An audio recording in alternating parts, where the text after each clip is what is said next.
अस्सलामुअलैकुम वरहमतुल्लाहि वबरकातुहू।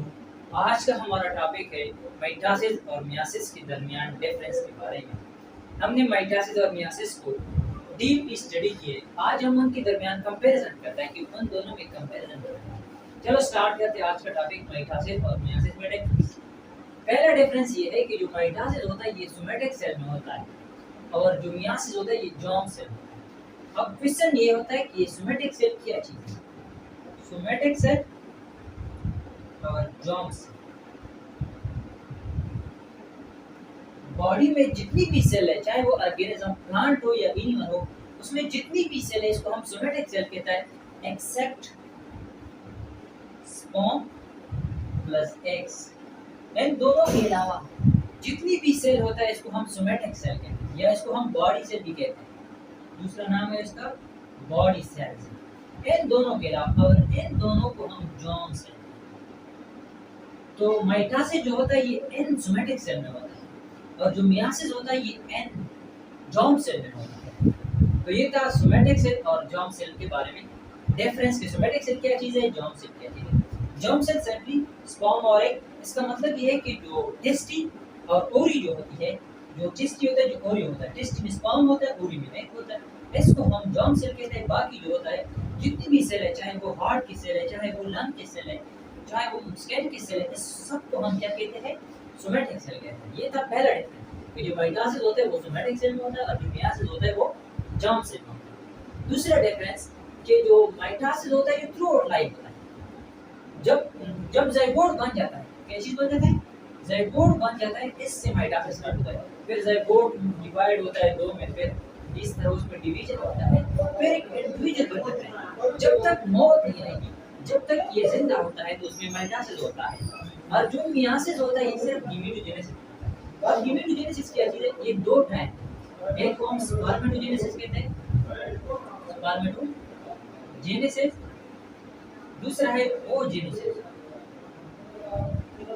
ओजेनेसिस, अब स्पर्मेटोजेनेसिस का मतलब है प्रोडक्शन ऑफ स्पर्म, स्पर्म की प्रोडक्शन करना, इसको हम स्पर्मेटोजेनेसिस कहते हैं। और ये टेस्टी में होता है। किस चीज में होता है, ये टेस्टी में होता है, इसको हम स्पर्मेटोजेनेसिस कहते हैं। ये जो होता है मियोसिस इस प्रोसेस में होता है, मेल में ये इस प्रोसेस में होता है और ये मेल में होता है। टेस्टी किस में होता है, मेल में होता है। तो इसका मतलब ये है कि जो स्पर्मेटोजेनेसिस का प्रोसेस है ये मेल में होता है। अगर आपसे कोई क्वेश्चन कर ले कि मियोसिस मेल में कहाँ पर होता है, कौन से सेल है जो मियोसिस में होता है, तो फिर आप उसको कह दें कि स्पर्मेटोजेनेसिस का जो प्रोसेस है उसमें मियोसिस होता है, या जो स्पर्म सेल होता है उसकी प्रोडक्शन जो होता है वो मियोसिस की वजह से होता है। दूसरा है ओजेनेसिस। ओजेनेसिस का मतलब है प्रोडक्शन ऑफ एग्स। क्या चीज, एग की प्रोडक्शन को हम क्या कहते हैं, एग्स, और ये फीमेल होता है। एग की प्रोडक्शन किस में होता है, फीमेल में होता है। यहाँ पर भी लोग आपसे क्वेश्चन कर सकते हैं कि वो जो मियोसिस जो होता है वो फीमेल में कहाँ पर मौजूद होता है, तो आप उसको सिंपली कह दें कि ओजेनेसिस का जो प्रोसेस है उसमें मियोसिस होता है, या जो एग की फॉर्मेशन होता है उसमें मियोसिस होता है। तो ये था दूसरा डिफरेंस कि जो मियोसिस होता है वो सिर्फ गैमेटोजेनेसिस के टाइम में होता है, और ये गैमेटोजेनेसिस टाइम सिर्फ प्यूबर्टी के टाइम में होता है। किसी में प्यूबर्टी के टाइम, जब इंसान बाल्य हो जाता है तो तब से ये गैमेटोजेनेसिस का जो प्रोसेस है वो स्टार्ट हो जाता है। टिल डेथ तक वो प्रोसेस स्टार्ट होता है, जब तक इंसान। और हम प्यूबर्टी के बारे में ये फैक्ट है कि फीमेल जो होता है वो 12 से 14 साल में वो बाल्य हो जाता है, और जो मेल होता है वो मैक्सिमम 15 साल से, वो 12-15 साल से वो बाल्य हो जाते हैं। उसकी प्यूबर्टी की निशानात क्या चीज़ है कि उसकी जो आवाज़ होती है वो भी थोड़ा भारी हो जाता है, और उस पर मूंछ निकलना भी स्टार्ट हो जाता है, और उसकी जो हार्मोनल इम्बैलेंस होता है वो भी प्रोड्यूस होता है, जो हार्मोन होता है वो भी प्रोड्यूस होता है। तो फिर हम कहते हैं कि बाल्य बाल्य की जो निशानात है वो ये है। और जो तीसरा डिफरेंस है कि न्यूक्लियस डिवाइड ओनली वन। इसका क्या मतलब है कि जो माइटोसिस होता है, माइटोसिस में न्यूक्लियस जो होता है वो एक बार डिवाइड होता है। फॉर एग्जांपल ये एक सेल है, उसकी जो क्रोमोसोम होती है 46, वो इसी तरह होता है। यहाँ पर भी 46 होता है और यहाँ पर भी 46 होता है, और यहाँ पे जो डिवीजन होता है वो 2 बार होती है, वो इस तरह होता है, थ्राइस थ्राइस, फिर ये थ्राइस थ्राइस थ्राइस राइट, यहाँ एक डिवीजन, यहाँ दो डिवीजन और यहाँ पे एक बार डिवीजन थे। यहाँ पे जो न्यूक्लियस, असल में डिवीजन में न्यूक्लियस की डिवीजन होती है, डीएनए की डिवीजन होती है, डीएनए की डुप्लीकेशन होती है, या डीएनए को हम डिवीजन होती है। इस यहाँ पे एक बार डिवीजन होता है, हम कहते हैं कि जो न्यूक्लियस होता है वो बहुत बार डिवाइड होता है, और यहाँ पर हम कहते हैं कि वो दो बार डिवाइड हुआ। यहाँ पे डाटा सेल आर डिप्लॉइड। इसका क्या मतलब है? डिप्लॉइड का मतलब है कि उसमें जो क्रोमोसोम की जो तादाद होती है वो क्या होती है? कंप्लीट सेट ऑफ क्रोमोसोम होती है। उसमें जो क्रोमोसोम की तादाद वो कंप्लीट होती है। आप देख सकते हैं कि यहाँ पर चेयर से यहाँ पर भी चेयर से, ये भी क्या चीज है? डिप्लॉइड है। और यहाँ पे जो क्रोमोसोम की तादाद है, फॉर एग्जांपल यहाँ पे 46 है और ये क्या चीज है? ये हैप्लॉइड।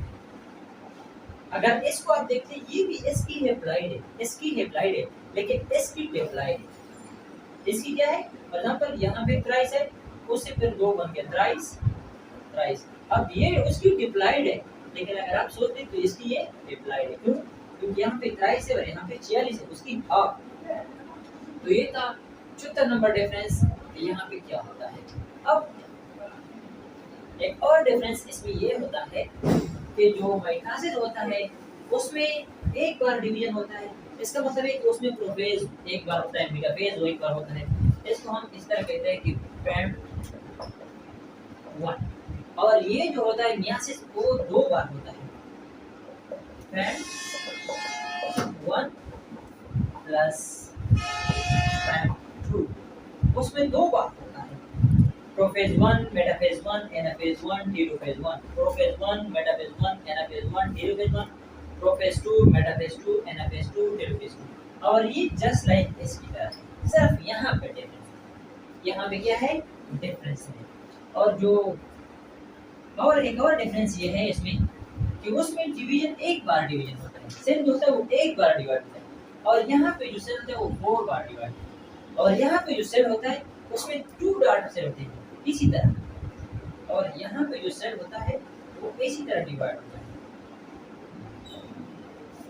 उसमें 4 हैप्लॉइड सेल बनता है और इसमें 2 डिप्लॉइड सेल बनता है, डाटा सेल बनता है, सॉरी डाटा सेल बनता है। अब डाटा सेल और पेरेंट सेल कहते हैं, ये पेरेंट सेल है। क्या है? पेरेंटल सेल इसको हम कहते हैं, पेरेंटल सेल। पेरेंटल मतलब है कि उसकी अबा ये उसकी जो बाप होता है वो कहते हैं, और इसको हम डाटा सेल कहते हैं। डाटा सेल का मतलब है न्यूली अभी बन गया है, इससे अब वो बन गया है। तो ये डाटा और पेरेंट सेल के कांसेप्ट हमने क्लियर कर लिया, और ये भी क्लियर कर लिया कि जो मेटाफेज होता है उसमें उसकी जो डाटा सेल होती है वो 2 होती है, और जो मियासिस होता है उसमें जो डाटा सेल होती है वो 4 होती है। अब जो डाटा सेल की क्रोमोसोम होता है वो सेम होती है। पांचों डिफरेंस इसमें ये होता है कि जो यहाँ पे जो क्रोमोसोम की तादाद होती है, फॉर एग्जांपल यहाँ पे 46 क्रोमोसोम है। हम सिंपली ह्यूमन की एग्जांपल लेते हैं, बाकी एग्जाम जिस एग्जाम की भी आप एग्जांपल लेना चाहते हैं, जिस स्पीशीज की एग्जांपल आप लेना चाहते हैं उस स्पीशीज की आप एग्जांपल ले सकते हैं, लेकिन हम स्टूडेंट के आसानी के लिए आप हम जो होता है वो ह्यूमन की एग्जांपल लेते हैं। तो यहाँ पे 46 होते हैं। हम यहाँ पे कहते हैं कि यहाँ पे जो क्रोमोसोम होते हैं वो यहाँ पर भी क्रोमोसोम होते हैं। तो इसका मतलब है कि जितना क्रोमोसोम पेरेंट में है, जितनी सेल पेरेंट में क्रोमोसोम है, या इसको हम सिंपली कहते हैं थ्राइस पेयर, जितनी पेयर पेरेंट में होता है उतनी पेरेंट डार्डन होती है। तो इसका मतलब है कि क्रोमोसोम की जो तादाद होती है वो सेम होती है जिस तरह पेरेंट होता है, लेकिन यहाँ पे जो क्रोमोसोम की तादाद होती है वो पेरेंट की तरह नहीं होती, बल्कि पेरेंट की हाफ होती है। क्या होता है? पेरेंट के हाफ होते हैं, क्योंकि यहाँ पे 46 है और यहाँ पे 23। जैसे कि यहाँ पे 20 है तो यहाँ पे 10 होते हैं। क्या होते हैं? 10 होते हैं। तो ये थी एक डिफरेंस। अब एक डिफरेंस यहाँ पर ये है कि जो माइटोसिस का जो प्रोसेस होता है वो शॉर्ट होता है, वो टाइम इतना टाइम नहीं लेता। उसमें जो स्टेजेस होती है, जो वेरिएशन होती है वो थोड़ा कम होती है। यहाँ पे जो प्रोसेस होता है वो थोड़ा लंबा होता है, उसमें जो वेरिएशन होता है, जो टाइम लेता है, जो प्रोसेस में जो सेल डिवीजन में जो टाइम लेता है वो थोड़ा ज्यादा लेता है। और यहाँ पे ये बात है कि यहाँ पे साइनेप्सिस एंड क्रॉसिंग का कंसेप्ट नहीं है। यहाँ पे माइटोसिस में जो प्रोफेज 1 होता है उसमें न क्रॉसिंग ओवर होता है और न साइनेप्सिस होता है। यहाँ पे क्रॉसिंग ओवर भी होता है और साइनेप्सिस भी होता है। साइनेप्सिस, अगर आपको साइनेप्सिस और क्रॉसिंग ओवर की का कंसेप्ट क्लियर नहीं है तो आप YouTube में सर्च कर सकते हैं कि माइटोसिस न प्रोफेज 1 बाय अख्तर ज़ूलॉजिस्ट, तो आपको उसके बारे में क्रॉसिंग ओवर का कंसेप्ट भी क्लियर हो जाएंगे। क्रॉसिंग ओवर में क्या चीज होता है, साइनेप्सिस क्या चीज होता है। जो प्रोफेज 1 होता है मियासिस में, उसमें प्रोटीन में साइनेप्सिस होता है, जाइगोप्रोटीन में उसमें क्रासिनोर होता है। क्रोमोसोम की क्या होता है, क्रोमोसोम जीन जो होता है उसकी एक्सचेंज होता है। यहाँ पे वेरिएशन नहीं होती। क्यों नहीं होती? यहाँ पे वेरिएशन इसलिए नहीं होती क्योंकि यहाँ पे क्रासिनोर नहीं होती। वेरिएशन बेसिकली रिलेटेड है, डायरेक्टली रिलेटेड है क्रासिनोर। जहाँ पे क्रासिनोर होती है वहाँ पे वेरिएशन आ जाएंगे। जब वेरिएशन आ जाएंगे तो उसमें चेंज आ जाता है। तो यहाँ पे वेरिएशन आ जाता है। क्या चीज? यहाँ पे वेरिएशन होती है। वेरिएशन अगर यहाँ पे क्या होता है, वेरिएशन अगर होता है। तो एक और बात यहाँ पर यह है कि यहाँ पे जो मेटाफेज प्लेट होता है, हम इसको थोड़ा रफ करते हैं ताकि हम अच्छी तरह डायग्राम बनाएं। तो माइटोसिस में जो मेटाफेज होता है उसमें जो इक्वेटोरियल प्लेट बनता था वो इसी तरह था।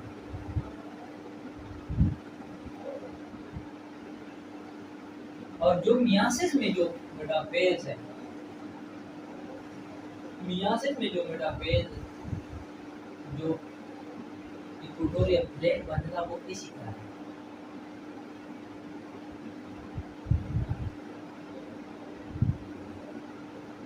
अब यहाँ पर एक क्वेश्चन अराइज होता है, ये एक क्रोमोसोम है फॉर एग्जांपल, यहाँ पे आपने अच्छी तरह समझना है। ये फॉर एग्जांपल ये एक क्रोमोसोम है। फर्स्ट ये एक क्रोमोसोम है। जब सेल डिवाइड नहीं होता तो क्रोमोसोम एस फॉर्म में होता है। जब सेल अपने आप को डिवाइड करता है तो वो एस फॉर्म में आ जाता है, अपना काफी डुप्लीकेट काफी बनाता है। तो फिर इसको हम कहते हैं सिस्टर क्रोमैटिड। Sister chromatid. तो सिस्टर क्रोमैटिड जो मिटासिस में होता है उसमें जो एनाफेज होता है तो इसमें जो मेटाफेज प्लेट होता था वो इसी तरह होता था, इस फॉर्म में। और यहाँ पे जो होता था वो इस फॉर्म में होता था। अब ये एक पेयर है, ये दूसरा पेयर, ये तीसरा पेयर। यहाँ पे इसको हम सिस्टर क्रोमैटिड नहीं कहते, बल्कि ये इसको हम होमोलोगस पेयर कहते हैं। होमोलोगस पेयर कहते हैं। ये होमोलोगस पेयर है। लेकिन ये दो जो होता है इसको हम सिस्टर क्रोमैटिड कहते हैं।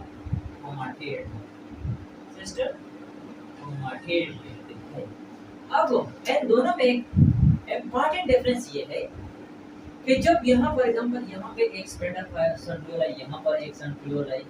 जब ये सेंट्रियोल अपनी तरफ यहाँ से स्पेंडर फाइबर, यहाँ से स्पेंडर फाइबर, यहाँ से स्पेंडर फाइबर, यहाँ से जब ये सेंट्रियोल इस क्रोमोसोम को अपनी तरफ खींचता है और इस सेंट्रियोल अपनी तरफ खींचता है, तो इसकी जो सिचुएशन होती है वो इसी तरह होता है। तो इसकी जो सिचुएशन होती है वो इसी तरह, तो फिर वो इसकी जो सिचुएशन है वो इस तरह बन जाती है।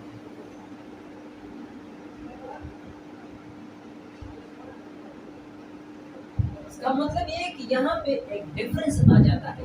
यहाँ पे जो सिस्टर क्रोमैटिड है वो एक दूसरे से सेपरेट हो जाता है। हम पहले उसका स्ट्रक्चर इसी तरह था, आपस में ये एक दूसरे के साथ अटैच थे विद द हेल्प ऑफ कियास्मेटा। कियास्मेटा की दूर या काइनेटोकोर प्रोटीन, काइनेटोकोर प्रोटीन की दूर ये आपस में अटैच होता है। लेकिन ये सेंट्रियोल जब उसको अपनी तरफ खींचता है तो यहाँ पे उसकी जो सिस्टर क्रोमैटिड है, एक सिस्टर क्रोमैटिड एक साइड चला जाता है, दूसरा क्रोमोसोम दूसरी तरफ चला जाता है। लेकिन यहाँ पे जो कंसेप्ट है वो थोड़ा डिफरेंस है। वो इसी तरह है कि ये एस के साथ अटैच हो जाता है, ये एस के साथ अटैच होता है। इसका मतलब ये है कि एक सेंट्रियोल एक होमोलोगस क्रोमोसोम की एक पार्टनर के साथ और दूसरा क्रोमोसोम दूसरे होमोलोगस क्रोमोसोम के दूसरे पार्टनर के सेंट्रोमियर के साथ अटैच हो जाता है। जब ये इसको अपनी तरफ खींचता है, ये इसको अपनी तरफ खींचता है, तो फिर इसी तरह बन जाता है। एक क्रोमोसोम इस तरह आ जाता है, दूसरा chromosome along with sister chromatid। यहाँ पे जो सिस्टर क्रोमैटिड होता है उसकी सेपरेशन नहीं होती, बल्कि होमोलोगस पेयर की सेपरेशन होती है। जो होमोलोगस पेयर होता है, पेयर पे दो होता है, एक क्रोमोसोम एक साइड चला जाता है, दूसरा क्रोमोसोम दूसरा साइड जाता है। और यहाँ पे जो सिस्टर क्रोमैटिड होते थे वो एक दूसरे से सेपरेट होते थे, और यहाँ पे होमोलोगस पेयर एक दूसरे से सेपरेट हो जाते हैं। बेसिक कंसेप्ट है, बहुत ही जरूरी है कि यहाँ पे होमोलोगस क्रोमोसोम एक दूसरे से सेपरेट हो जाते हैं और यहाँ पे सिस्टर क्रोमैटिड एक दूसरे से सेपरेट हो जाते हैं। और जो माइटोसिस होता है, जो लास्ट पॉइंट है, जो माइटोसिस होता है वो हम basically growth repair, regeneration, healing, इसमें उसका बहुत बड़ा रोल है। इन सबको हमने एक वीडियो में ऑलरेडी डिस्कस की, इम्पोर्टेंट ऑफ माइटोसिस। इसमें उसका रोल है, ये ग्रोथ में रोल होता है, रिपेयरिंग करता है, रिजनरेशन करता है, हीलिंग करता है। लेकिन जो मियासिस होता है ये सिर्फ सेक्सुअल रिप्रोडक्शन में उसका रोल है, सेक्सुअल रिप्रोडक्शन में उसका रोल है। किस तरह कि ये गिमीट बनाता है, स्पर्म और प्लस एग बनाते हैं, स्पर्म प्लस एग आपस में कंबाइन होकर फिर ज़ाइगोट बनता है, स्पर्म और ज़ाइगोट एक प्लस कंबाइन होकर ज़ाइगोट बनता है। और यहाँ पे ये एसेक्सुअल में भी उसका रोल है एंड सेक्सुअल में भी रोल है। सेक्सुअल में उसका किस तरह रोल है, फॉर एग्जांपल जब ज़ाइगोट बन जाता है तो ज़ाइगोट के बाद फिर मियासिस नहीं होता। फॉर एग्जांपल ये एक ज़ाइगोट बन गया, फिर ज़ाइगोट में जब न्यूरल स्टेज बन जाता है फिर उसमें मियासिस नहीं होता, तो फिर उसमें क्या होता है, माइटोसिस होता है।